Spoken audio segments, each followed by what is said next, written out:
인간의 몸은 아주 과학적이면서도 체계화된 시스템을 가지고 있다. 어떠한 큰 증상이 몸 밖으로 발현되기 전에는 늘 몸 어딘가에서 어떤 이상 징후가 발생한다. 그러므로 이상 징후를 잘 확인하여 미리 대비한다면 큰 문제를 사전에 예방할 수 있는 확률이 높아진다.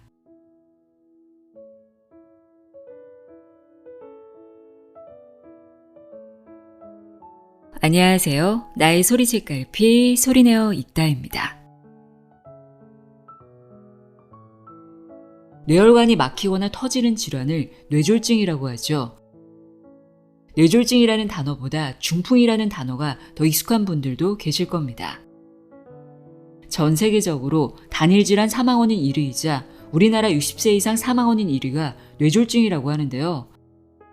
생존한다고 해도 신체 마비나 언어 장애와 같은 치명적인 후유증을 남기는 무서운 질병입니다. 그래서 뇌졸중 치료는 시간과의 싸움이라고 하죠. 전조 증상이 나타나면 바로 조치를 취해야 하는데요. 이렇게 무서운 질병인 만큼 나와 내 가족을 위해 평소 뇌졸중 전조 증상을 제대로 인지하고 있어야 합니다. 여러분은 뇌졸중 전조 증상 잘 알고 계시나요? 저는 얼굴 한쪽이 마비되거나 한쪽 팔이나 다리에 힘이 빠지는 증상 정도만 알고 있었는데요. 오늘 소개해드릴 이 책을 읽고 뇌졸중 전조 증상이 생각보다 다양하다는 것을 알게 됐습니다. 뇌졸중 전조 증상은 물론 뇌졸중에 대한 모든 궁금증을 해결해주는 책입니다. 뇌박사 박주용의 뇌졸중 이야기입니다. 저자의 이력이 상당히 화려하더라고요. 저자 소개 간단하게 추려서 읽어드릴게요. 치매 중풍의 명의였던 조보를 비롯해 집안 대대로 7대째 한의학 가업을 이어가고 있으며 경희대학교 한의과대학 최연소 임상교수가 된 이후 줄곧 뇌심혈관계 난치병 치료에 전념하고 있다. 서울대학교 보건대학원에서 보건의료정책, 예방의학 분야를 연구하고 보건학 석사학위를 취득했다. 서울대학교 의과대학 대학원 박사과정 수료 후 연구원을 역임했으며 미국 하버드대학교 의과대학과 부속병원에 치매, 심신의학, 암의학, 혈액학 교육과정을 수료했다.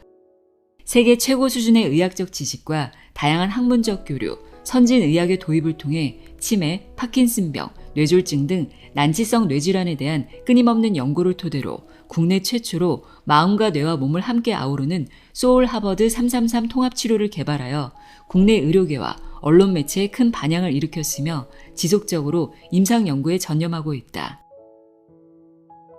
이 책에는 뇌졸중이 어떤 병인지, 뇌졸중을 어떻게 예방하고 치료할 수 있는지, 뇌졸중에 대한 모든 것을 알려주는데요. 내용이 방대해서 1부와 2부로 나눠서 전해드리려고 합니다. 오늘은 뇌졸중은 어떤 전조 증상이 있는지, 우리가 잘못 알고 있는 뇌졸중에 대한 오해와 진실은 무엇인지 등 뇌졸중에 대한 전반적인 이해를 돕는 내용들로 전해드립니다. 다음 시간에는 뇌졸중 예방에 탁월한 7가지 식품, 뇌 건강을 위해 피해야 하는 식품 등에 대해 자세히 알려드리도록 하겠습니다. 그럼 지금부터 뇌박사 박주용의 뇌졸중 이야기, 내용의 일부를 읽어드립니다. 귀 기울여 들어보세요.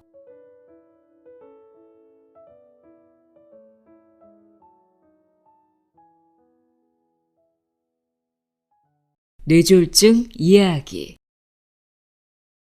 치매 파킨슨병과 더불어 3대 뇌질환 중 하나인 뇌졸중은 우리나라 60대 사망원인 1위이자 전 세계 성인 사망원인 1, 2위를 다투는 질환이다. 2019년 세계보건기구의 발표에 따르면 전 세계 사망원인 1위는 허혈성 심장병이며 2위가 뇌졸중인 것으로 밝혀졌다. 이처럼 뇌졸중은 전 세계적으로 2초에 1명씩 발생하고 6초에 1명씩 사망하는 질병이다. 또 매년 1,500만 명의 환자가 새로 발생하며 국내 3대 사망 원인 중 하나이다. 인간의 뇌는 뇌동맥을 통해 들어오는 혈액으로부터 산소와 영양소를 공급받는다. 따라서 어떠한 이유로든 뇌혈관이 막히거나 터져서 뇌의 산소와 영양소의 공급이 부족해지면 뇌가 손상된다. 이로 인해 나타나는 신경학적 증상을 뇌졸중이라고 한다. 뇌졸중은 서양 의학의 아버지로 불리는 히포크라테스가 처음 언급했다고 알려졌지만 뇌졸중에 관한 본격적인 연구는 17세기부터 시작되었다고 볼 수 있다. 시신의 부검을 통해 뇌 혈류를 공급하는 주된 혈관이 경동맥과 척추 동맥임을 알았으며 혈관이 터지거나 혈관이 막혀서 혈액 공급이 중단되면 뇌졸중이 발생할 수 있음을 알게 되었다. 인구의 노령화와 함께 시간이 지날수록 뇌졸중의 중요성 역시 더욱 부각되고 있다.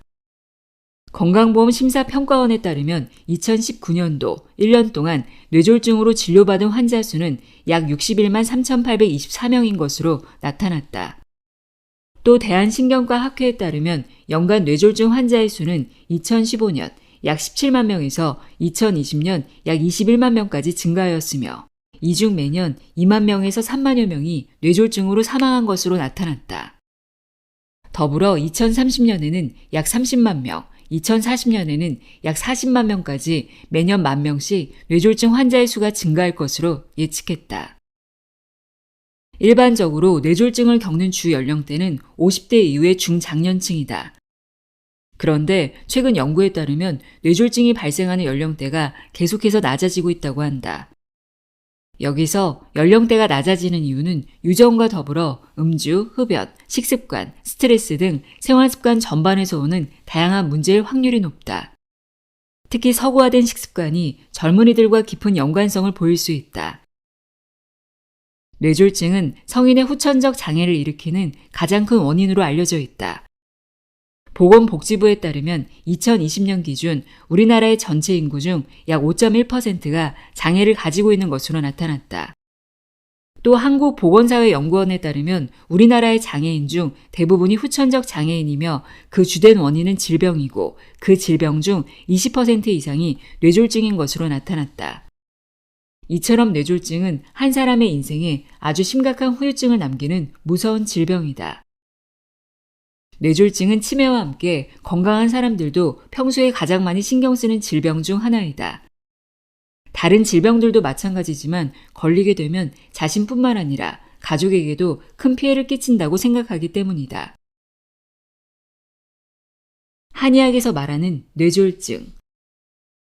뇌졸중을 더 깊게 이해하기 위해서는 뇌혈관이 막혀서 발생하는 허혈성 뇌졸중과 뇌혈관의 파열로 인해 뇌 조직 내부로 혈액이 유출되어 발생하는 출혈성 뇌졸중으로 구분하여 바라볼 필요가 있다.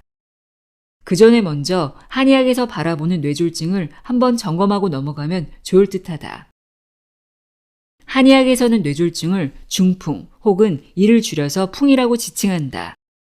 아마 연세가 좀 있으신 분이라면 뇌졸중이라는 단어보다 중풍이라는 단어가 더 익숙할 것이다. 한의학에서 말하는 중풍과 서양의학에서 말하는 뇌졸중은 각 학문의 특성으로 인해 모든 내용이 정확하게 동일하다고는 볼 수 없다. 오히려 중풍이 뇌졸중이 나타내는 다양한 증상들, 즉 복합증후군을 좀 더 광범위하게 포함하는 것으로 해석된다. 그러나 전반적으로 비슷한 개념이므로 어떻게 이해하든 일반인에게는 큰 문제가 없다.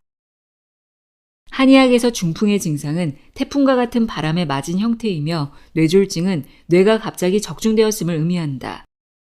즉 갑자기 쓰러져 의식장애를 일으키고 반신불수가 되는 등의 고통스러운 장애가 마치 자연계의 거센 태풍처럼 큰 바람을 맞아서 나타나는 것과 같다는 의미이다. 현재 한의학에서는 동의보감에 기반을 두어 화, 담, 허에 집중한다. 이 세 가지를 중풍의 발생 및 진행 과정의 주요 원인으로 보고 있으며 이에 맞춰서 중풍을 예방 치료하려고 한다. 물론 환자마다 주된 원인들이 다를 수 있기에 명확한 정답이라고 보기는 어렵다. 실제 중풍은 완전한 원상 회복으로의 치료가 상당히 어려우며 후유증도 늘 고려해야 한다. 화는 화열이라고 한다.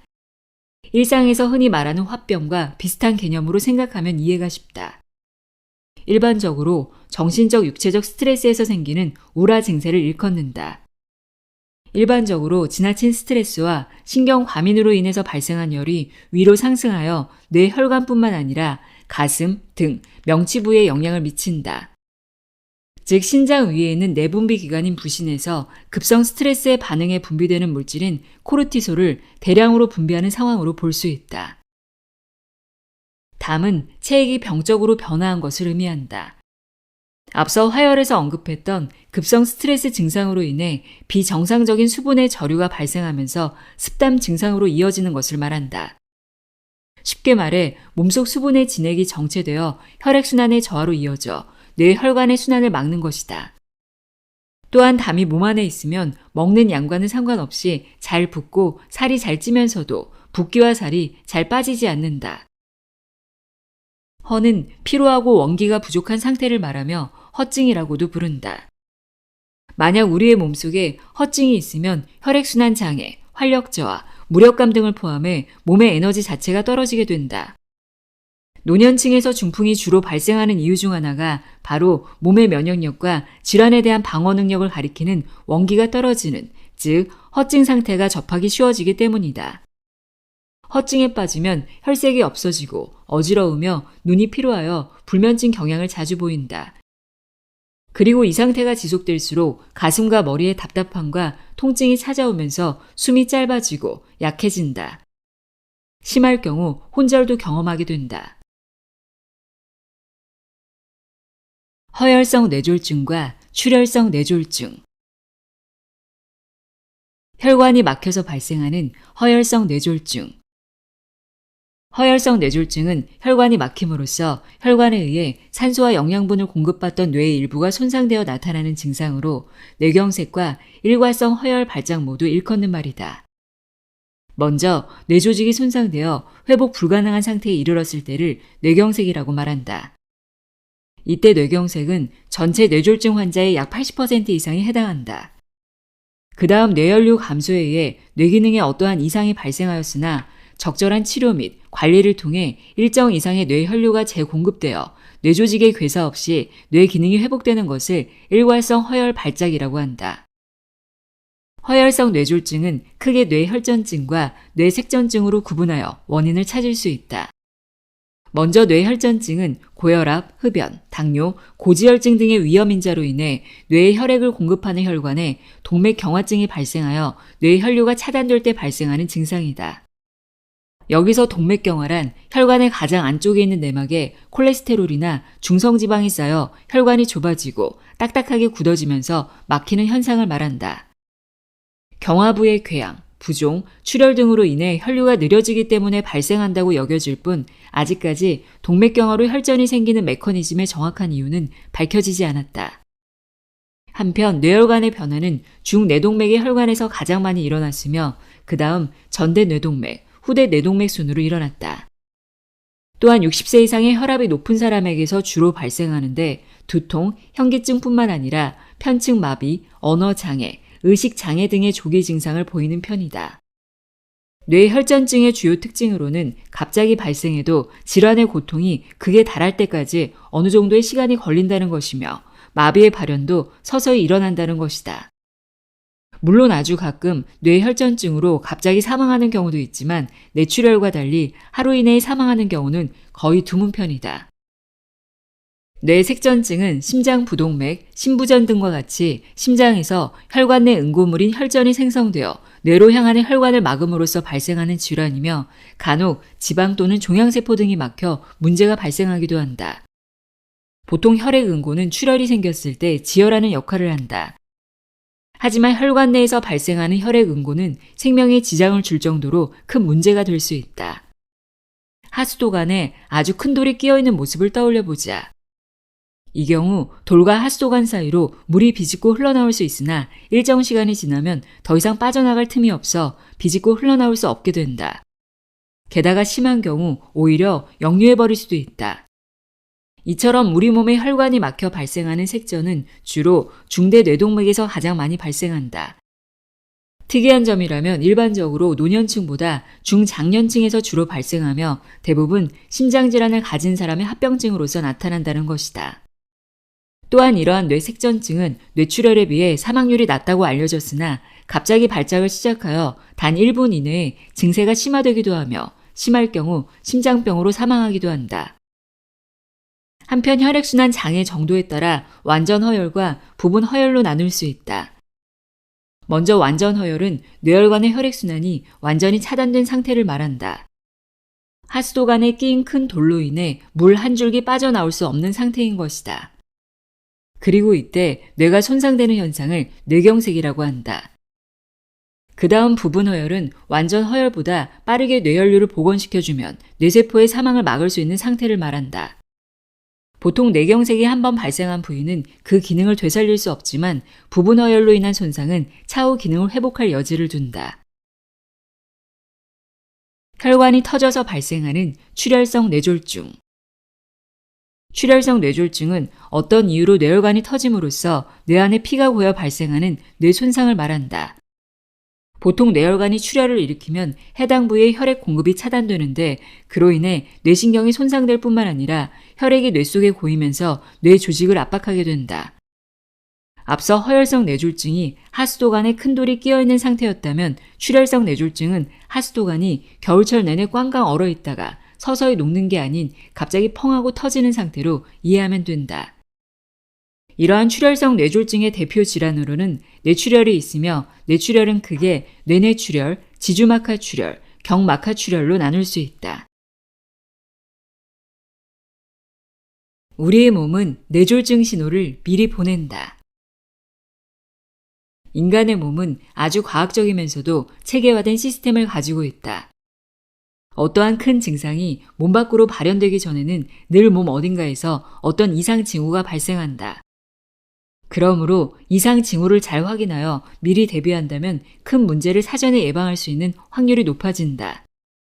문제는 그 징후들이 건강에 신경을 쓰게 만들 정도로 눈에 드러나기도 하지만 정말 사소하다고 할 정도로 미약한 징후를 보이기도 한다는 것이다. 단순 재채기에 매번 독감을 신경 쓰며 살 수 없듯이 오히려 이로 인한 스트레스가 정신 건강에 더 악영향을 미칠 것이 분명하다. 뇌졸중도 마찬가지이다. 뇌졸중에도 전조 증상은 분명히 존재한다. 전조 증상조차 없는 것이 우리 몸에는 가장 좋은 일이지만 만약 발생했다면 이에 따른 대비를 하면 된다. 그런데 전조 증상이라는 것이 그렇듯 이게 뇌졸중의 전조 증상인가? 라는 의구심이 들 만큼 사소하게 발생하기도 한다. 한 예로 단순히 머리가 띵하고 아프다고 해서 모두 뇌졸중으로 이어진다고 여길 수는 없다. 일이 너무 바빠서 며칠 동안 밥을 제대로 챙겨 먹지 못하거나 잠을 제대로 못 자면 두통은 언제든지 발생할 수 있기 때문이다. 이렇듯 사소한 것 하나하나에 매번 뇌졸중을 의심하며 병원을 찾을 수는 없지 않는가? 그럼에도 우리는 전조 증상이 보인다면 신경을 곤두세워야 한다. 뇌졸중은 단순히 한 가지 증상이 발현한 뒤에 이어서 오지 않는다. 사소한 증상들일지라도 오랜 시간 켜켜이 쌓여 뇌졸중으로 이어진다.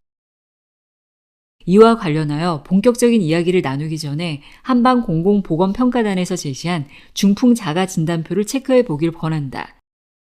방식은 아주 간단하다. 자신에게 해당하는 부분에 체크를 한 후 항목별 점수를 더하면 된다. 이때 점수 합계가 50점 미만이면 건강에 대해 지속적인 관심을 가지는 수준에 머무를 수 있다. 다만 20점 이상 되는 항목에 해당하는 증세를 가지고 있다면 총 점수가 낮게 나왔어도 미리 전문기관에 방문하여 검진을 받아보는 것이 좋다.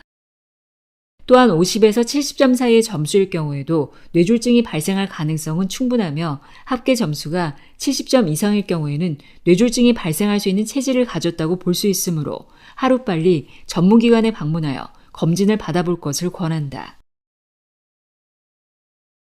중풍 자가진단 측정표 1. 몸이 뚱뚱한 편이다. 5점 2. 흡연을 한다. 5점 3. 음주를 즐긴다. 5점 4. 짠 음식을 좋아하는 편이다. 5점 5. 운동을 하지 않는 편이다. 10점 6. 신경을 많이 쓰는 편이다. 10점 7. 혈압이 높은 편이다. 20점 8. 당뇨병이 있다. 20점 9. 심장 질환이 있다. 20점 10. 갑자기 손 감각이 둔해진 적이 있다. 20점 11. 가족 중 중풍 환자가 있었다. 25점 12. 갑자기 반쪽 눈이 침침해진 적이 있다. 25점 13. 갑자기 반쪽 몸에 힘이 빠진다. 30점 14. 갑자기 머리가 어지러운 적이 있다. 30점.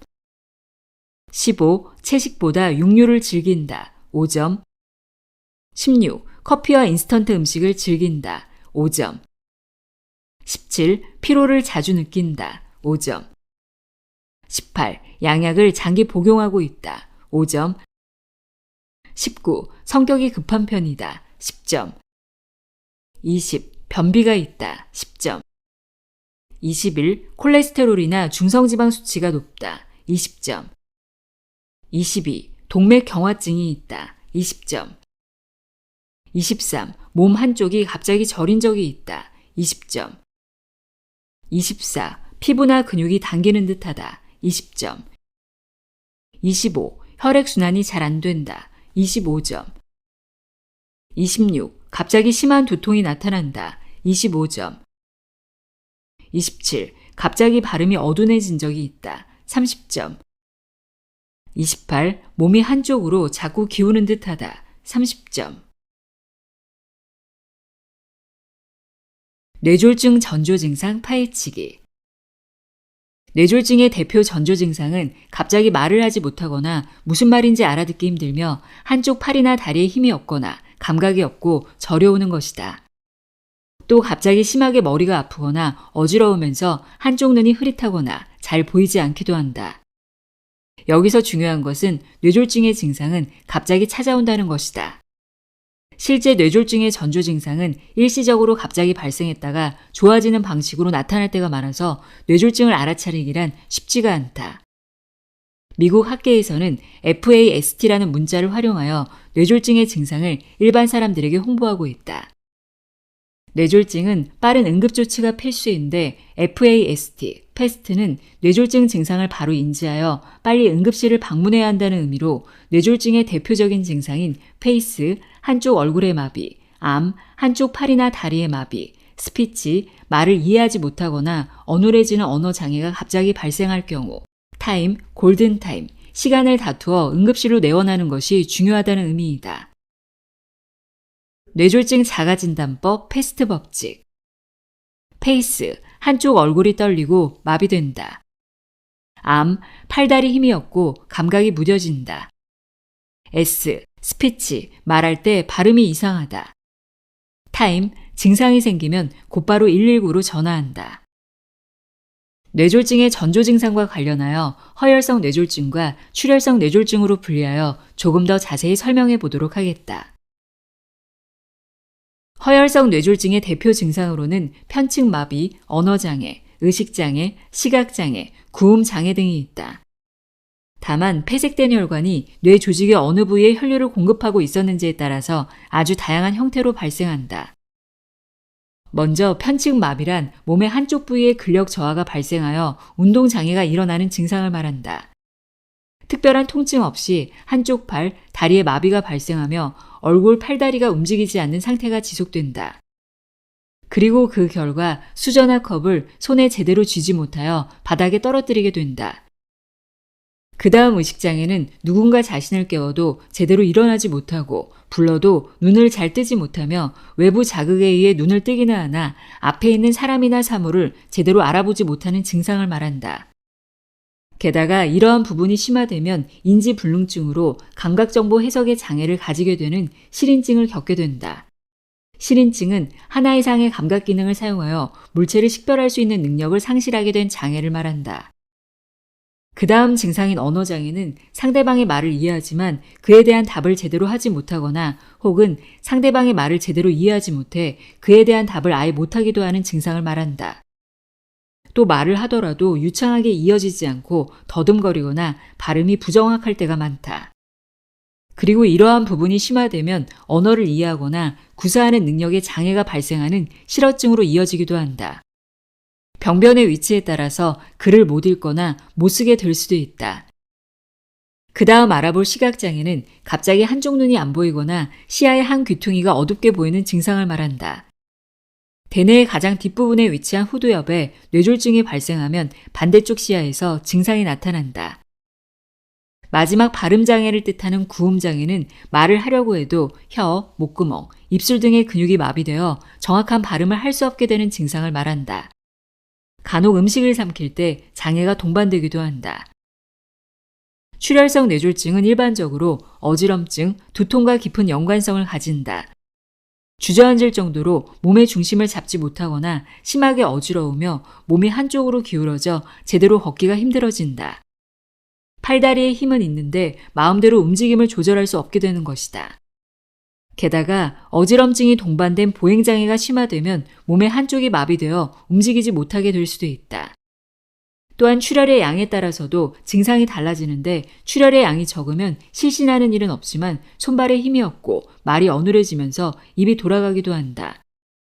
반대로 출혈의 양이 많으면 꼬집거나 때려도 아무런 반응이 없는 혼수 상태로 이어지기도 한다. 두통은 뇌출혈의 대표적인 전조 증상이다. 다만 오랫동안 지속된 만성 두통은 뇌출혈에 의한 뇌졸중의 전조 증상으로 보기는 어렵다. 일반적으로 뇌출혈의 경우 단순 뻐근함과 지끈거림 정도의 두통이 아닌 평소보다 몇 배나 심한 두통이 지속되기 때문이다. 특히 지주막하 출혈의 경우 증상이 심화되기 며칠 전부터 두통, 구토, 어지럼증, 일시적 반신마비, 언어 및 시야장애 등의 전조 증상이 나타난다. 이때 출혈이 가벼우면 의식장애 없이 심한 두통만을 호소하지만 출혈이 심하면 의식을 회복하지 못하고 곧바로 사망에 이를 수도 있다. 그러므로 만약 망치로 머리를 직접 맞은 것처럼 생전 처음 경험해보는 강도의 두통이라면 지주막하 출혈을 의심해볼 필요가 있다. 또한 지주막하 출혈은 두통 외에도 사물이 명료하게 보이지 않고 두 개로 겹쳐 보이는 복시와 윗 눈꺼풀이 늘어지는 안검하수가 발생할 수 있으며 경련과 같은 발작을 일으킬 수도 있다. 뇌졸중의 진실과 오해. 나이와 유전은 뇌졸중과 상관 있나요? 대다수의 사람들은 뇌졸중을 포함한 치매, 파킨슨병 등 주요 뇌질환들은 노년층에만 해당된다고 여겼다. 즉 나이가 들수록 병에 걸릴 확률이 높으며 중장년층에 속하지 않는 20, 30대는 해당하지 않는다고 생각했다. 실제로 나이가 많을수록 뇌졸중에 걸릴 확률이 높은 것은 맞다. 뇌졸중 환자의 대부분이 60세 이상이기 때문이다. 국민건강보험공단에 따르면 60세 이상의 고연령층 환자일수록 진료 인원수가 많으며 이는 총 진료 인원의 약 78%에 해당한다. 다른 조사에서는 70대가 50대에 비해 뇌졸중 발병 빈도가 4배 정도 높다고 밝혔다. 그런데 오래전부터 뇌졸중은 단순히 나이가 많다고 해서 걸리는 질환은 아니었다. 정확히는 뇌졸중은 나이가 증가할수록 발병률과 사망률이 급격히 증가한다고 볼 수 있다. 즉, 상대적으로 나이가 많은 사람이 나이가 적은 사람보다 뇌졸중에 해당하는 경우가 많을 뿐이다. 하지만 시대가 흐르면서 상대적인 개념도 점차 달라지고 있다. 뇌졸중 환자의 평균 나이의 범주가 60대 이상에서 40, 50대 중장년층까지 내려와 있는 상태이며 뇌졸중과는 거리가 있다고 여겼던 20, 30대에도 영향을 미치고 있다.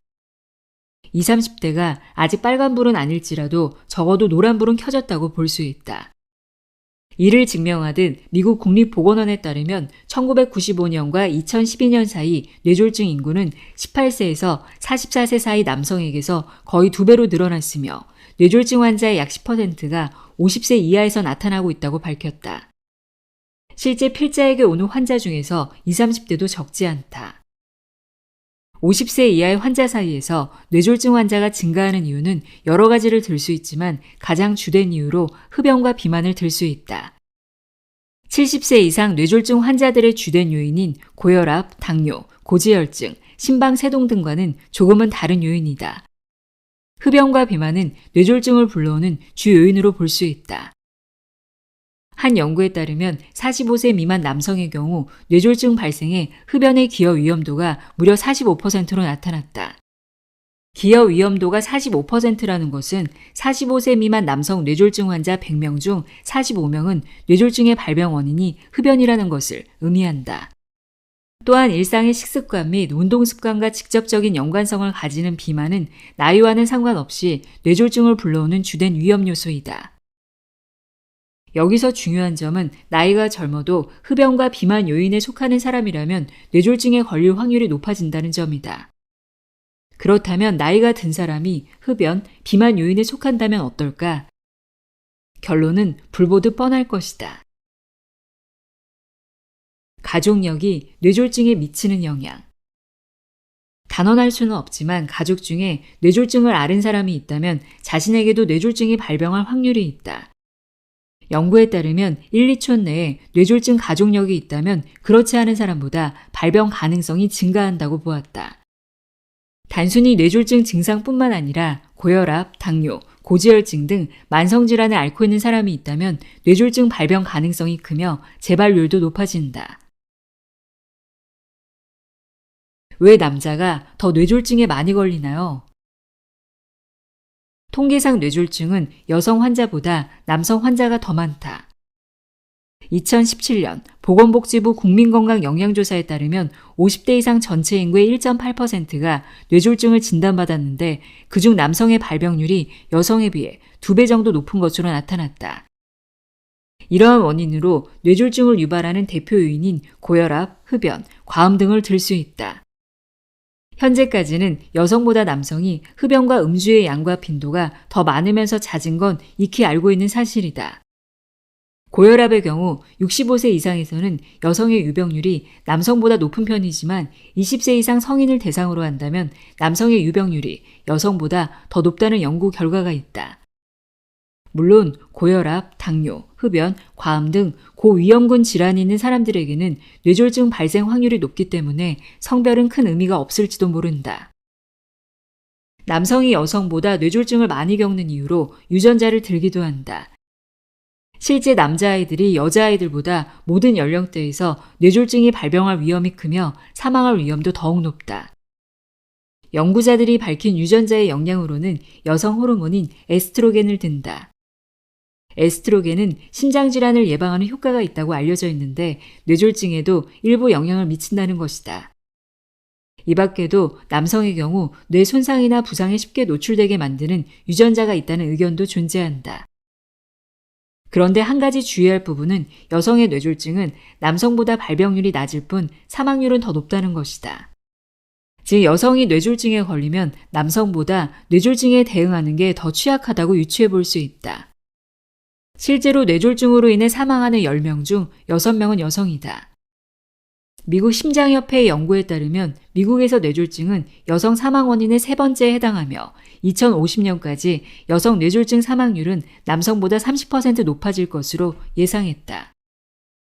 그러한 원인으로 시대적 변화에 따른 여성의 흡연, 음주의 증가와 더불어 운동 부족, 스트레스 증가 등을 들 수 있다. 아스피린은 믿고 먹어도 되나요? 많은 뇌졸중 환자들이 한약과 함께 복용하고 있는 약이 있다. 바로 아스피린이다. 아스피린은 일상에서 두통이 발생할 때 가장 먼저 찾는 두통약 중 하나인 만큼 대중에게 익숙한 이름이다. 워낙 많이 판매되다 보니 일반 의약품 수입에서 늘 상위권을 차지한다. 아스피린의 효과는 심혈관계 질환 및 뇌경색 예방에도 도움이 된다고 알려졌다. 이를 증명하는 연구는 꽤 많다. 예를 들어 한 연구에 따르면 아스피린을 복용하면 뇌경색의 크기를 감소시킬 수 있다고 했다. 평소 적절한 양의 아스피린을 꾸준하게 복용해온 사람은 뇌경색이 생기더라도 아스피린을 복용하지 않았던 사람에 비해 뇌경색의 크기가 작았다는 의미이다. 또한 뇌졸중 발생 위험을 19% 감소시키고 심근경색의 발생 위험을 약 50% 정도로 감소시킬 뿐 아니라 뇌졸중을 겪은 사람이 아스피린을 제대로 복용하면 뇌졸중이 재발하거나 재발 후 사망하는 확률을 4분의 3 정도로 낮출 수 있다는 연구 결과도 있다. 이처럼 좋은 아스피린의 효과 덕분에 담당 주치의에게 별다른 말도 하지 않고 복용하는 사람이 꽤 있다. 필자에게 방문한 한 환자는 필자에게 치료를 받고 있으면서도 별다른 말 없이 무려 3개월 동안 아스피린을 복용하기도 했다. 그런데 대부분의 의사들은 이처럼 효과가 좋아 보이는 아스피린을 뇌졸중과 관련한 환자 모두에게 권장하진 않는다. 그 중에서 소아성 궤양 환자, 천식이 있는 환자, 혈우병 환자, 심장기능 부정 환자 등에게는 아스피린 투여를 아예 배제한다. 특히 매일 3잔 이상의 술을 정기적으로 마시는 사람은 아스피린 복용 시 위장 출혈이 유발될 수 있으므로 주의해야 한다. 아스피린은 출혈이란 심각한 부작용을 가지고 있다. 이 부작용은 나이가 들수록 증가한다. 2019년 의학학술지 자마에 실린 아스피린 연구 관련 결과에 따르면 건강한 사람이 아스피린을 복용하면 심혈관 질환의 예방 효과가 11% 높았지만 심각한 출혈의 발생률도 1.43배로 높았다. 건강한 사람이 아스피린을 복용하는 것은 득보다 실이 많다는 이야기다. 즉 아스피린의 이점은 조금 있었지만 위험 요인은 뚜렷하게 나타나는 것이다. 또한 아스피린을 과다 복용하면 두통을 유발할 수 있으며 천식, 호흡곤란, 위장 질환 등의 부작용을 유발할 수도 있다.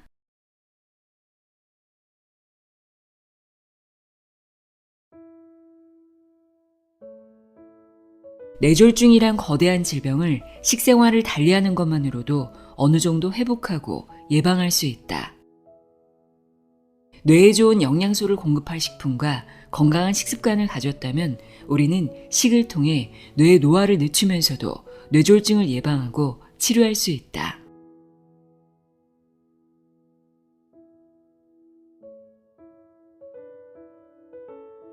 안녕하세요. 나의 소리책갈피 소리내어 읽다입니다. 뇌박사 박주용의 뇌졸중 이야기 두 번째 시간입니다. 지난 시간에는 뇌졸중이 어떤 병인지, 어떤 전조 증상이 있는지 뇌졸중을 전반적으로 이해할 수 있는 내용 전해드렸는데요.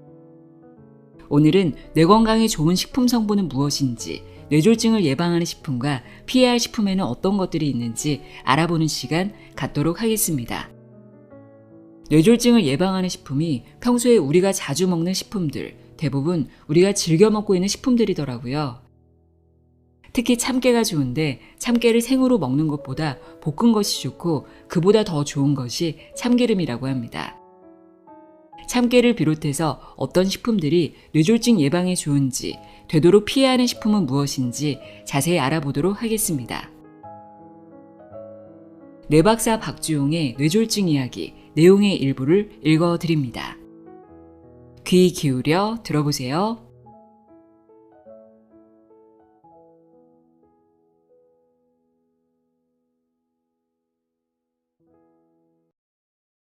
뇌 건강에 좋은 식품 성분. 뇌졸중에 좋은 음식물을 소개하기 전에 몇 가지 성분을 알아둘 필요가 있다. 이 성분들은 뇌졸중에 직간접적인 연관성을 가진다. 우리 몸이 이 성분들을 충분히 가지고 있다고 해도 뇌졸중이 발생할 수 있지만 반대로 결핍이 발생한다면 뇌졸중 유발 확률이 상당히 높아지거나 후유증 회복이 더뎌질 수 있다. 레시틴. 레시틴은 그리스어로 노른자를 의미하는 레시토스로부터 유래되었다. 뇌세포나 신경세포의 주성분으로 뇌의 활동을 유지하게 하는데 뇌 전체의 20에서 30%가량을 차지한다고 알려졌다. 이러한 점 때문에 레시틴을 뇌의 음식물이라고 말한다. 레시틴은 신경 전달 체계에서 중요한 인지질의 한 종류이며 두뇌 신경세포의 약 30%를 차지하는 성분이다. 콜린과 이노시톨 및 불포화 지방산이 결합된 복합 물질이며 부교감 신경계 말단 신경 전달 물질인 아세틸콜린의 원료이기도 하다. 레시틴은 기억력 강화에 필수적인 성분이다. 치매 환자의 뇌에는 시냅스를 연결하는 신경 전달 물질인 아세틸콜린이라는 물질이 감소하는데 아세틸콜린이 감소하면 기억이나 의지, 사고 등을 관장하는 되뇌피질로부터 신호가 잘 전달되지 않는다. 레시틴은 아세틸콜린을 구성하는 주요 성분으로 레시틴의 감소는 아세틸콜린의 감소로 이어져 뉴런과 뉴런의 연결고리 역할을 하는 시냅스에 신경 전달 물질이 원활히 공급되지 못한다. 즉, 레시틴의 감소는 기억력 약화로 이어져 치매에 직접적인 영향을 준다. 실제로 레시틴이 풍부한 그룹과 그렇지 않은 그룹의 기억력 격차는 약 25%에 달한다는 연구가 있다. 레시틴이 부족하면 유화작용이 원활히 일어나지 않게 된다. 물은 물대로, 지방은 지방대로 모이게 되어 세포 내에서 별다른 화학작용이 발생하지 않는다. 풀리지 않은 지방은 혈관에 쌓이기 시작하고 차후에는 혈액이 원활히 흐르지 않을 정도로 혈관이 막히는 사태가 발생한다. 세포 내 영양분의 왕래가 원활하지 않게 되어 피로와 면역 저하를 불러오며 더 나아가 동맥경화, 당뇨병, 콜레스테롤 증가 등의 증상을 불러온다. 이는 뇌졸중을 불러오는 고위험자 요인들이다. 레시틴은 단순 기억력 강화뿐 아니라 각종 혈관 질환 예방에도 큰 도움을 준다. 우리가 레시틴을 어떻게 접하고 관리하느냐에 따라 뇌졸중 예방과도 깊은 관계를 가지게 된다. 레시틴이 많이 함유된 음식으로는 대표적으로 콩, 간, 계란 노른자, 콩 가공품, 곡류 등이 있다. 단, 뇌졸중 예방만을 고려하여 레시틴을 과다 섭취하면 체질에 따라 두드러기, 가려움 증상을 포함하여 복통 설사를 겪을 수 있다. 베타카로틴. 베타카로틴은 안과질환, 축농증, 관절암을 예방하는 데 큰 효과를 보인다. 이와 더불어 뇌졸중 예방에 탁월한 효과가 있다. 하버드 대학교 의과대학의 연구에 따르면 베타카로틴이 많이 들어있는 음식인 당근을 매일 먹는 사람은 그렇지 않은 사람에 비해 뇌졸중에 대한 위험도가 약 60% 이상 줄어든다고 보고했다. 베타카로틴을 다량 함유한 시금치도 비슷한 조건에서 약 40% 이상 낮았다고 보고되었다. 이와 같은 결과가 나온 것은 베타카로틴이 몸속 독소를 배출해줄 뿐만 아니라 혈관을 강화시키는 효능이 있기 때문이다. 혈관 내피세포의 염증을 줄여 동맥 내의 혈액 응고를 막아줌으로써 동맥경화, 심근경색 등을 예방하는 데 도움이 되는 것이다. 그런데 한 연구에 따르면 베타카로틴으로 뇌졸중에 대한 예방 효과를 얻으려면 최소 2년은 꾸준히 섭취해야 한다고 보았다. 긴 삶에서 보면 그다지 길지 않은 시간이지만 목표치를 두고 꾸준하게 움직이기에는 무조건 짧다고 보긴 어렵다. 물론 뇌졸중을 예방하기 위한 의지가 굳건한 사람에게는 아무런 문제가 되지 않을 것이다. 베타카로틴을 많이 섭취했다고 해도 우리 몸은 필요한 양만큼만 비타민 A로 전환된다. 다만 흡연을 하거나 고농도의 보충제와 같이 섭취하면 눈과 피부가 노랗게 변하기도 한다. 물론 복용을 중단하면 다시 정상으로 돌아온다. 베타카로틴이 많이 들어간 식품으로는 대표적으로 당근, 고구마, 시금치, 민들레 잎이 있다. 마그네슘. 마그네슘은 우리 몸에서 네 번째로 많은 미네랄로 칼슘인과 함께 주요 미네랄로 불린다. 체내 마그네슘의 약 60%는 뼈에 함유되어 있으며 나머지는 혈액, 체액, 근육 등에 함유되어 있다.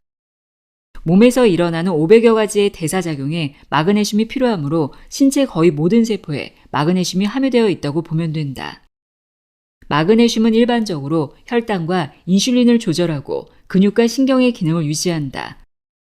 또한 해독작용을 돕고 단백질 합성 촉매 등의 역할을 한다.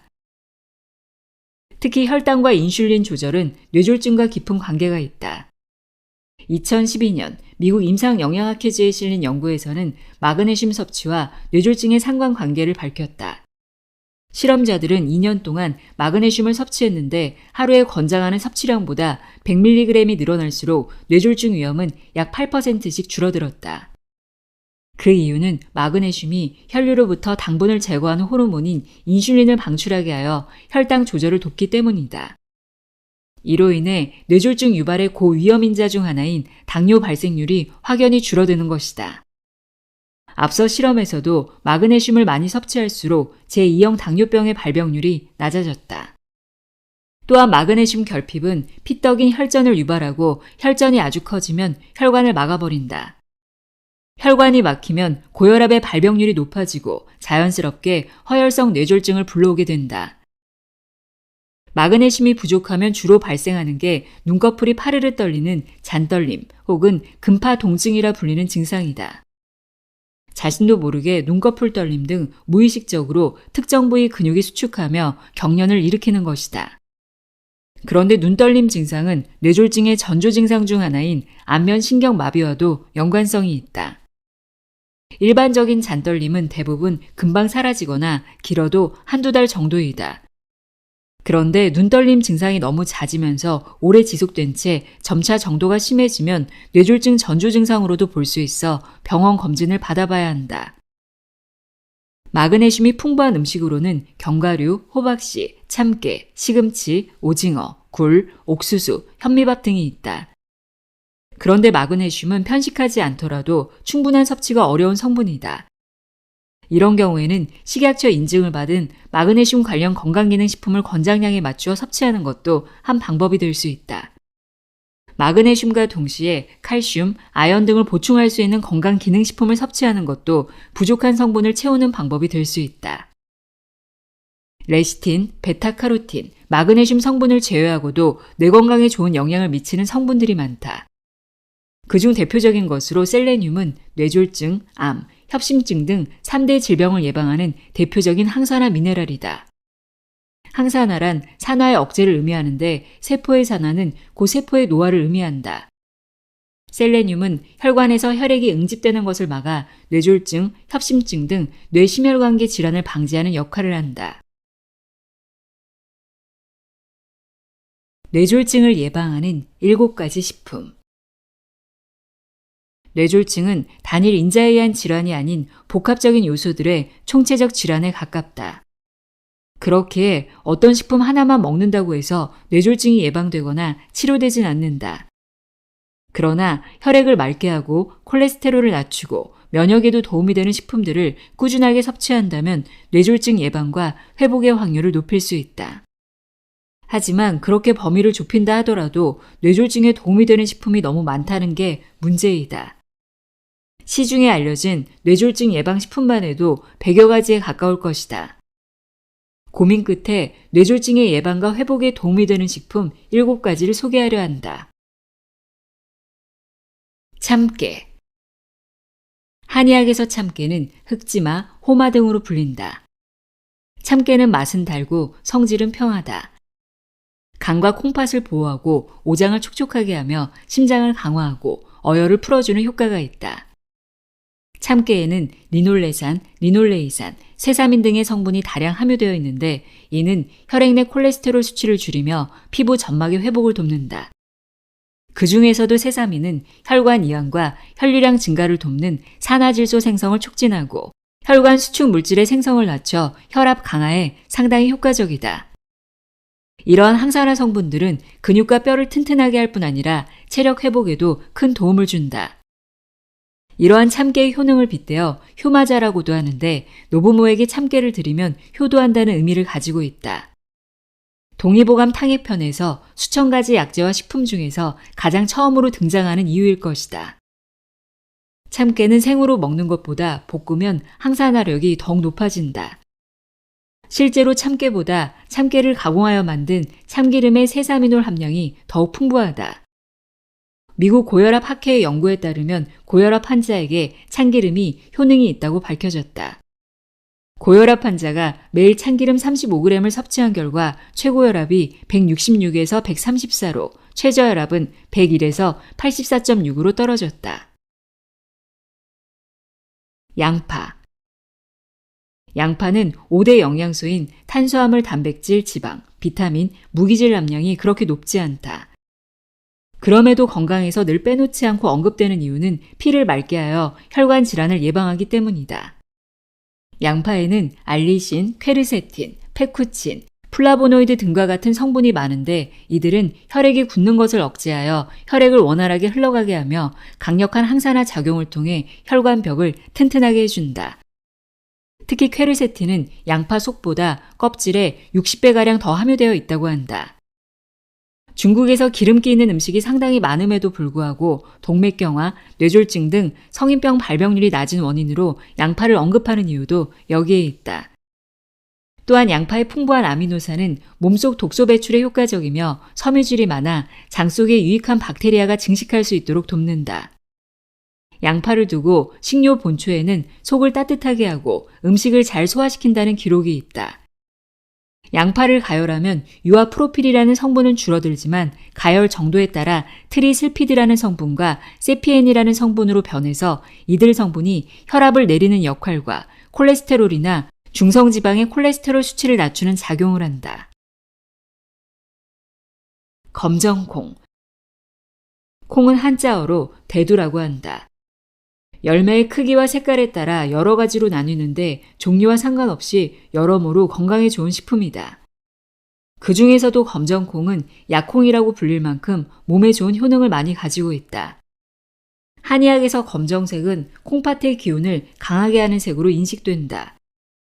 콩팥의 기운이란 호르몬의 작용과 혈이 허한 것을 돕는 보혈 작용과 관련이 있다.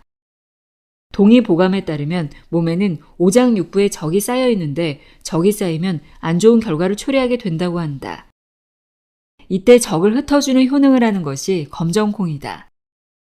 식료 본초에는 중풍으로 입을 열지 못하여 말을 하지 못하고 구안화사와 반신불수가 있는 것을 치료한다. 흑두를 매우 뜨겁게 볶고 이것을 술에 담가두었다가 하루에 3번씩 마신다.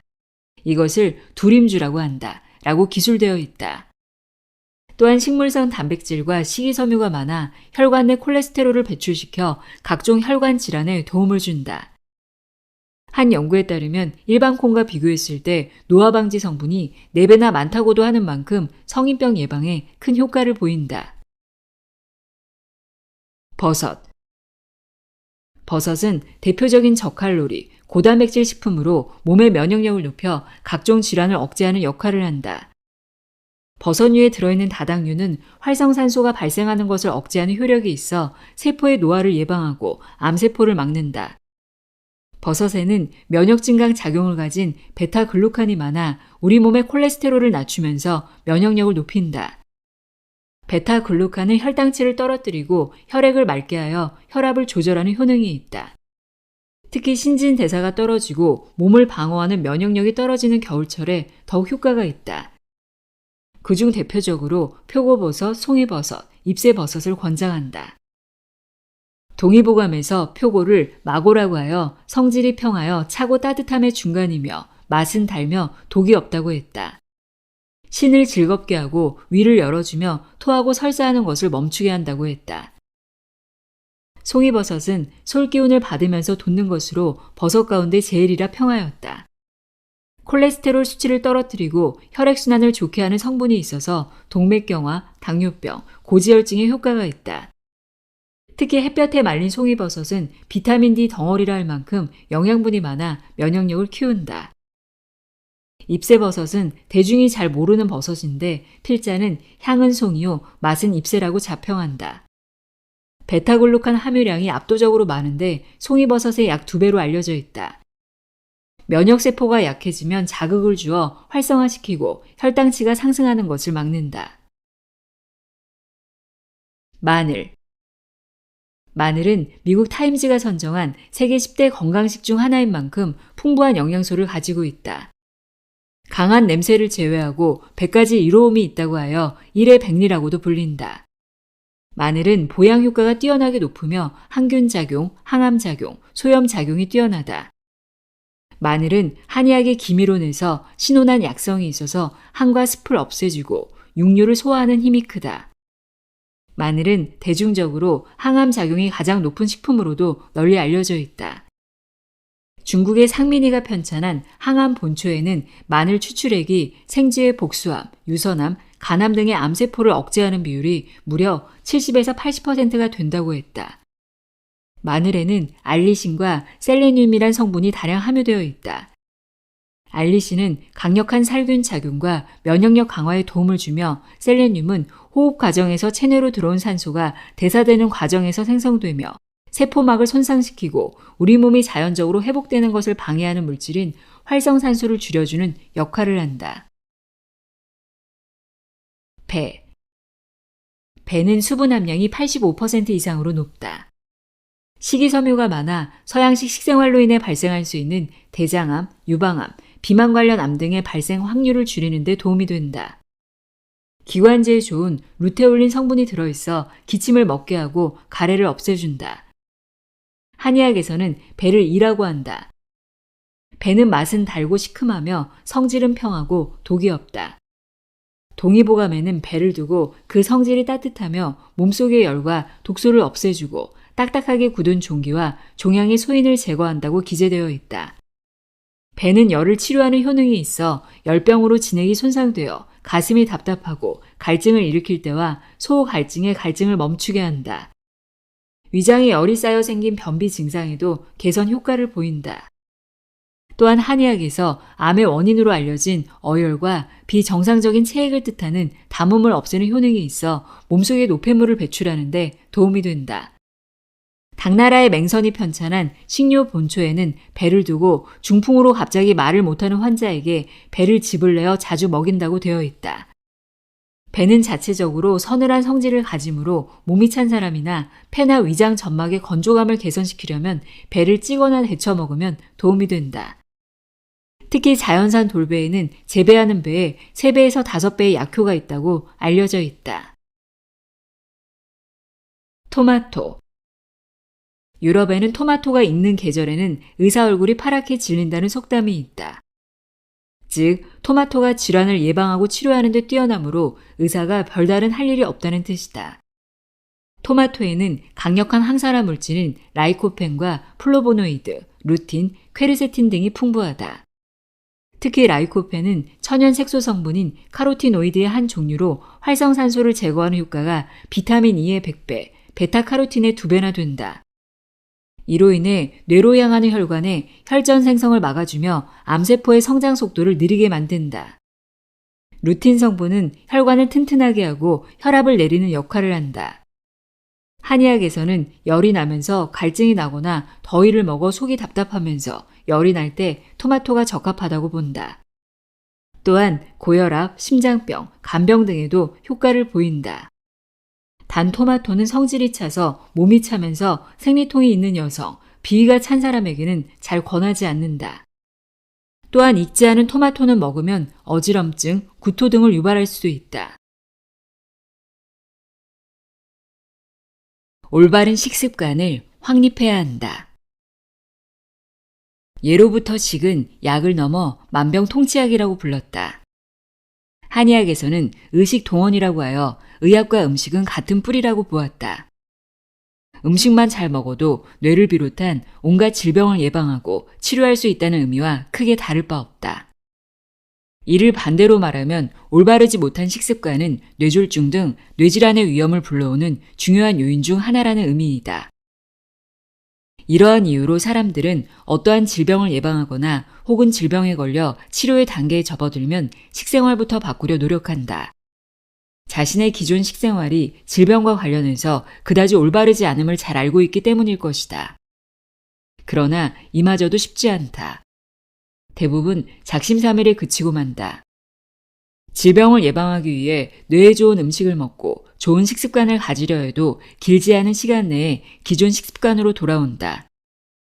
질병을 가지고 있어도 마찬가지다. 처음에는 별도의 시간을 들여가며 치료에 좋다는 음식을 찾아가며 섭취하려 한다. 그런데 누군가 옆에서 꾸준하게 관리해주지 않으면 멀지 않아 다시 원점으로 돌아오기 마련이다. 왜냐하면 단순히 며칠 동안 뇌에 좋은 음식을 먹는다고 해서 끝날 수 있는 과정이 아니기 때문이다. 음식으로 뇌졸중을 예방하고 치료한다는 것은 꽤 긴 여정을 뜻한다. 뇌졸중이란 병은 만성적인 경과를 밟음으로 치료와 회복 과정에서 많이 지치게 되어 매너리즘에 빠지기 쉽다. 그렇기 때문에 무엇보다 어려운 여정으로 볼 수 있다. 육식을 즐기는 사람도 건강을 위해서 며칠 동안 채식을 하는 것은 마음만 먹는다면 그리 어렵지 않은 일이다. 그런데 며칠, 몇 달, 몇 년 단위로 가기란 쉽지 않다. 그 과정에서 채식의 매력을 발견할 수도 있지만 그 전에 다시 육식을 찾을 확률이 높다. 흔히 살을 뺄 때 평생 다이어트 한다고 말한다. 어떻게 하면 살이 빠질 수 있는지 수백 가지에 달하는 다이어트 방법을 알고 있음에도 평생 살이 안 빠지는 이유와 크게 다르지 않다. 게다가 질병이란 존재는 사람의 굳센 의지를 그 무엇보다 쉽게 무너뜨리는 힘을 가지고 있다. 작심삼일은 그나마 나은 편이다. 일단 회복이라도 했기 때문이다. 건강한 식습관이 필요함을 잘 알면서도 행동조차 하지 않는 사람도 많다. 아무리 좋은 약이라 해도 먹지 않으면 어떠한 변화도 생기지 않는다. 아무리 건강한 식습관이 질병을 예방하고 치료한다고 해도 마음대로 잘 안 되는 것과 같다. 단순히 의지박약으로 치부하기 어려운 경우도 있다. 오랜 시간 켜켜이 쌓인 식생활 습관이 잠깐의 결심과 다짐으로 변화를 추구하기란 여간 녹록지 않은 게 사실이다. 그럼에도 우리는 뇌졸중의 회복과 예방을 위해서 건강한 식습관을 가지려 노력할 필요가 있다. 뇌졸중은 일단 발생하면 발병 이전의 상태로 되돌리는 것이 거의 불가능하기 때문에 회복과 예방을 위해서 평소 건강한 식생활 습관이 매우 중요하다. 뇌졸중이란 거대한 질병을 식생활을 달리하는 것만으로도 어느 정도 회복하고 예방할 수 있다면 충분히 해볼 만한 도전이다. 만약에 뇌졸중 전조 증상을 겪은 사람이라면 더욱더 기존의 잘못된 식생활 습관을 개선하려 노력해야 한다. 다른 사람의 문제가 아니다. 바로 우리 자신의 문제임을 인지해야 한다. 조금은 현실적으로 접근해보자. 뇌졸중 수술은 큰 수술로서 회당 1,000만 원 이상의 수술비가 발생하며 그에 따른 부가 비용까지도 발생한다. 물론 보험으로 충분히 처리할 수 있다. 그런데 대부분의 보험은 최초 1회 한의 수술비를 보장하는 게 대부분이다. 중요한 건 제대로 관리가 되지 않으면 뇌졸중은 언제든 재발할 수 있는 질환이라는 것이다. 스스로의 노력과 약간의 비용을 들여 수천만 원 이상의 비용을 아낄 수 있다면 꼭 해야만 하는 것이 아닐까? 현대인에게 식습관은 아주 중요하다. 뇌졸중과는 크게 연관이 없다고 생각하는 젊은 층도 마찬가지이다. 앞서 언급했듯 뇌졸중은 더 이상 나이가 든 사람만의 전유물이 아니다. 왜냐하면 서구 문화가 스며들면서 식생활이 서구화되었고 흡연과 음주는 나이와 상관없이 뇌졸중을 불러일으키는 주된 요인이기 때문이다. 특히 식생활의 서구화는 콜레스테롤 수치를 증가시켰다. 콜레스테롤은 뇌졸중의 근원적인 원인이 되는 혈전증, 어혈의 발생 빈도를 높이는 중요 요소이다. 운이 좋게도 뇌졸중을 피한다고 하더라도 기타 혈관 질환에 걸릴 위험도가 크다. 건강한 식생활을 추구한다는 것은 뇌의 노화를 늦춘다는 말과도 같으며 뇌의 건강을 지킬 수 있다는 의미이기도 하다. 뇌졸중은 고위험 요인들의 큰 영향을 받지만 그것들은 대부분 조절이 가능한 요인들이다. 그러나 나이와 성별 등은 조절할 수 없는 요인이다. 그럼에도 나이는 최대한 늦출 수 있다. 이것은 시간을 거스른단 말은 아니며 적어도 뇌의 나이는 실제 나이보다 훨씬 어리게 만들 수 있고 그 역할을 음식과 건강한 식습관이 책임진다는 의미이다. 식습관만 잘 관리해도 뇌의 노화는 최대한 뒤늦게 다가와 뇌졸중과 일정 거리를 둘 수 있게 된다. 피해야 하는 식품도 존재한다. 뇌졸중 예방에 도움이 되는 식품이 있다면 반대로 피해야 하는 식품도 존재한다. 물론 뇌 건강이 좋지 않다고 해서 무작정 멀리할 수는 없다. 그런 식품일수록 우리 일상에서 자주 접하기 때문이다. 트랜스 지방이 건강에 좋지 않다는 건 일반 상식을 가진 성인이라면 대부분 아는 사실이다. 그럼에도 트랜스 지방이 많다고 알려진 과자, 패스트푸드 등을 끊지 못하는 이유는 무엇일까? 빠르게 배를 채워야 하는 바쁜 현대인일수록 트랜스 지방과 더욱 가까울 수밖에 없다. 그럼에도 뇌졸중 예방을 위해서 몇 가지는 반드시 멀리하는 습관이 필요하다. 완전히 끊지는 못하더라도 천천히 멀어져야 한다. 그것마저 안 된다면 적어도 이러한 부분이 몸에 좋지 않다는 정도는 이해해야 할 것이다. 이와 관련하여 소개할 두 가지는 글루텐과 당분이다. 글루텐. 글루텐은 물에 녹지 않은 불용성 단백질로 밀, 호밀, 보리 등 곡류에 주로 존재한다. 많은 사람들이 즐겨 먹는 빵, 국수, 라면, 과자 등의 다량의 글루텐이 함유되어 있으며 밀가루로 만든 음식과 직접적인 연관성을 보인다. 흔히 말하는 강력분, 중력분, 박력분 등 밀가루의 종류는 단백질의 양에 따라 나뉘는데 이 단백질의 대부분을 차지하는 것이 글루텐이다. 수타 자장면을 만들 때 반죽을 열심히 치대는 것을 볼 수 있는데 이는 글루텐을 많이 나오게 해서 쫄깃함을 늘리기 위함이다. 글루텐의 양이 음식의 맛을 좌우하는 것과는 별개로 건강에는 그다지 좋지 않다. 글루텐은 위와 장에서 완전히 분해되지 않고 소장에 남아 장 점막의 면역체계를 자극하고 염증을 유발한다. 뇌의 화학작용에도 영향을 미쳐 신체적, 정신적 피로를 불러온다. 이러한 증상이 뇌에 반영되는 것을 가리켜 글루텐 실조증이라고도 부른다. 글루텐이 뇌의 일부를 손상시켜 현기증을 일으키며 심할 경우 걷기와 말하기가 어려워지고 마비가 오는 등 뇌졸중과 같은 증상을 유발시킬 수 있다는 것이다. 글루텐 실조를 초기에 확인하면 글루텐이 포함된 밀가루로 만든 음식을 먹지 말자는 의미를 가진 식이요법인 글루텐 프리 식단으로 간단히 치료할 수 있다. 그러나 초기 증상이 복부 통증, 가스, 설사, 변비 등인 만큼 초기에 발견하긴 쉽지 않다. 다만 글루텐이 뇌질환에 미치는 영향에 관한 연구가 아직 많지 않은 만큼 지속적인 연구가 필요한 사항이다. 당분. 우리나라의 식문화에서 탄수화물의 비중이 높은 만큼 탄수화물의 주요 성분인 당분의 섭취량도 자연스럽게 증가한다. 그러한 현상을 보며 필자는 당분 없이 못 사는 한국인이라고도 표현한다.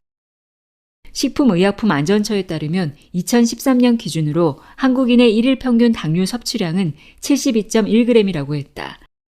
총 에너지 섭취량의 14.7%이다.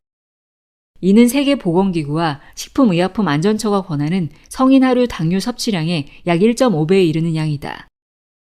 특히 2017년 8월 14일에 보건복지부와 한국건강증진개발원이 보도한 자료에 의하면 우리나라 청소년의 일평균 당 섭취량은 다른 연령에 비해 높고 이중 가공식품을 통한 당 섭취량은 세계보건기구의 당 섭취량 기준을 넘는 수준으로 나타났다. 실제 가공식품을 통해 섭취한 당이 하루 권장 열량의 10%를 초과할 경우 비만, 당뇨병, 고혈압 유병률이 39%, 41%, 66%로 각각 높아지는 것으로 나타나서 건강의 위험 요소가 될 수 있으니 주의해야 한다. 당분은 도파민과 같은 호르몬 분비를 촉진시키는데 이는 중독 현상을 유발할 수 있다는 점에서 주의해야 한다. 일정 수준의 도파민은 집중력을 불러오지만 어느 정도의 기준을 넘어가면 집중력뿐만 아니라 기억력에도 문제를 유발시킨다. 또한 당분은 기분을 안정적으로 유지하는 세로토닌에 영향을 미친다. 세로토닌이 자주 분비되면 쉽게 고갈이 될 수 있으며 이로 인해 우울증 증상으로까지 이어질 수 있다. 당분은 천연 당분과 첨가당으로 구분할 수 있다. 이 둘은 화학적으로 볼 때 같은 물질이지만 건강에 미치는 영향은 완전히 다르다. 실제로 2015년 세계보건기구는 천연 당분과 첨가당을 명확하게 구분했다. 첨가당은 여러 질환을 유발할 수 있으므로 칼로리 섭취량의 10%를 초과하지 않도록 권장했지만 이러한 권장사항이 천연 당분에는 적용되지 않았다. 천연 당분의 대표적인 식품으로 과일을 들 수 있다. 대부분 과일이 달게 느껴지는 이유는 당분 때문인데 가끔 과일을 많이 먹으면 당분과 관련하여 우려하는 경우가 있다. 과일에 있는 천연 당분은 머리를 쓰고 몸을 움직이는 연료로 쓰인다. 오히려 천연 당분을 섭취하지 않으면 우리 몸이 필요로 하는 주요 에너지원 중 하나를 포기하는 셈이 된다. 또한 과일 섭취를 통해 식이섬유, 단백질, 비타민, 미네랄 등의 영양소를 얻을 수 있다. 당분과 관련해서 생기는 문제 대부분은 첨가당에서 발생할 수 있는데 첨가당을 대표하는 식품으로 설탕을 들 수 있다. 앞서 필자가 한국인은 당분 없이 못 산다고 평했는데 그에 따른 증거가 설탕이다. 한 예로 우리나라 1일 당분 섭취량 중 대부분이 설탕에서 발생한다고 볼 수 있다. 설탕은 값이 싸고 저장도 쉽다. 우리 일상 어디에서든 발견할 수 있다. 어떤 음식이든 설탕만 넣으면 달콤하고 맛있다고 표현할 정도로 만능 조미료이기도 하며 일시적이지만 에너지를 불러일으키기도 한다. 그런데 설탕은 다당류인 과일과는 달리 단당류에 속한다. 일반적으로 다당류는 식품을 통해 섭취된 탄수화물이 여러 단계 소화기관을 거친 뒤 포도당의 형태로 소화되지만 단당류는 특별한 소화 단계를 거치지 않고 우리 몸에 바로 흡수된다. 이는 혈당과 중성지방을 높여 뇌졸중 발생 위험도를 높이는 역할을 한다. 우리 몸은 일시적으로 오른 혈당을 다시 끌어내리기 위해 많은 양의 인슐린이 빠르게 분비되는데 혈당치가 급속하게 오르락내리락 하기 때문에 집중력도 떨어져 쉽게 피곤해진다. 또한 설탕은 흡수가 빨라 일정 시간이 지나면 허기와 공허함을 느끼게 만들어 과식을 유도한다. 그리고 위액의 분비를 지나치게 촉진하여 억지로 위를 팽창시켜 위 경련까지 유발시킬 수 있다. 설탕을 비롯한 과도한 당의 섭취로 인해 당뇨, 비만 등의 성인병을 가졌다면 반드시 전문 의료기관의 상담을 받아야 한다. 상담 후 기존의 설탕 대신 대체할 수 있는 적합한 감미료를 알려주며 설탕 대사에 소모되는 비타민을 권장해 줄 것이다. 중요한 것은 너무 늦어서는 안 된다는 점이다. 중독에서 벗어나기란 쉽지 않다. 왜냐하면 필자에게 진료받으러 오시는 분들 중 적절한 시기에 오는 환자도 있지만 이미 중독에 깊이 빠진 상태에서 오는 사람도 많았기 때문이다. 필자를 비롯한 의사들은 질병을 예방하고 치료를 하는 사람이지만 그곳까지 발을 내딛도록 하는 사람은 바로 자기 자신임을 잊어서는 안 된다.